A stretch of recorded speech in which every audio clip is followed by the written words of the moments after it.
আসসালামু আলাইকুম everyone, good morning সবাইকে, শুভ সকাল।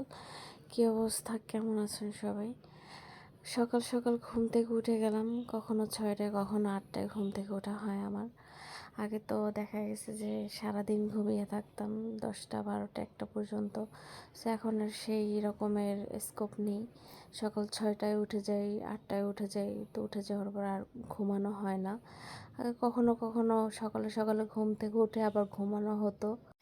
আমার প্রচণ্ড পরিমাণে ঘুম বেড়ে গেছে, কারণ এই বয়সে শরীরের ভিতরে অনেক রোগ ব্যাধি জমা হয়ে গিয়েছে।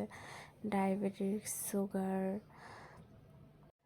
থাইরয়েড, মাইগ্রেনের ব্যথাটা সবসময় থাকে। তো অনেক রোগ ব্যাধি জমা হয়েছে শরীরের ভিতরে। সো কিছুই করতে পারছি না, মেডিসিন খেতে খেতে শেষ হয়ে যাচ্ছি। তো সকালে সকালে ঘুম থেকে উঠি, দেন তারপর আর ঘুমাই না। কোনো একটা কারণে দিন দিন ওয়েট বেড়েই যাচ্ছে। খাওয়া দাওয়া তো অনেকটা কন্ট্রোল করে ফেলেছি, তারপরে কেন এরকম হচ্ছে আমি জানি না। অনেকে বলতেছে যে থাইরয়েডের কারণে ওয়েট বেড়ে যায়, যার কারণে এখন ওটাই বিলিভ করছি। আরও ডায়াবেটিস যাদের আছে তাদের অনেক সমস্যা হয়। তো যতটুকু পসিবল আমি আমার মতো করে সকালে ঘুম থেকে উঠে কাজ করে ফেলি, বাসার কাজ। কখনো কখনো বুয়া সকাল 6টায় চলে আসে, 6:30টায় চলে আসে, কখনো 1টায় আসে, কখনো 3টায় আসে। তো আজকে বুয়া সকালে আসেনি, যার কারণে আমার এই ঘরটা পরিষ্কার করতে হচ্ছে, কারণ নোংরা আমার একদমই ভালো লাগে না।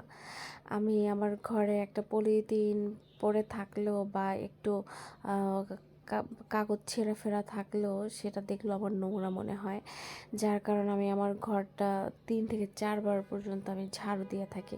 কারণ পরিষ্কার পরিচ্ছন্ন থাকতে আমার প্রচণ্ড ভালো লাগে, আর গোছানো গাছানো জিনিস আমার একেবারেই ভালো লাগে। সো আমার মাথা গরম হয়ে যায় যেটা বলতে। তো সকালে উঠে আমি যা যা করি, ঘর মোছাটা করে তো বুয়া চলে যাওয়ার পরে দেন হচ্ছে আমার যদি রান্না বান্নার কিছু থাকে সেটা আমি নামিয়ে ফেলি, খাওয়া দাওয়া শেষ করে নিই।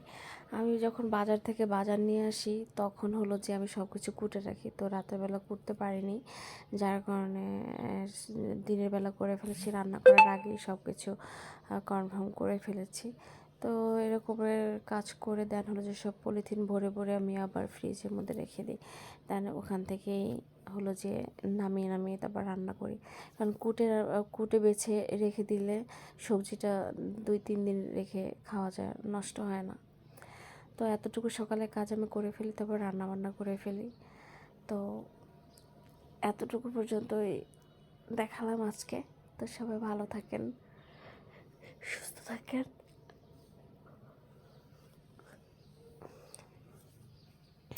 আবার নিউ ব্লগ নিয়ে চলে আসবো।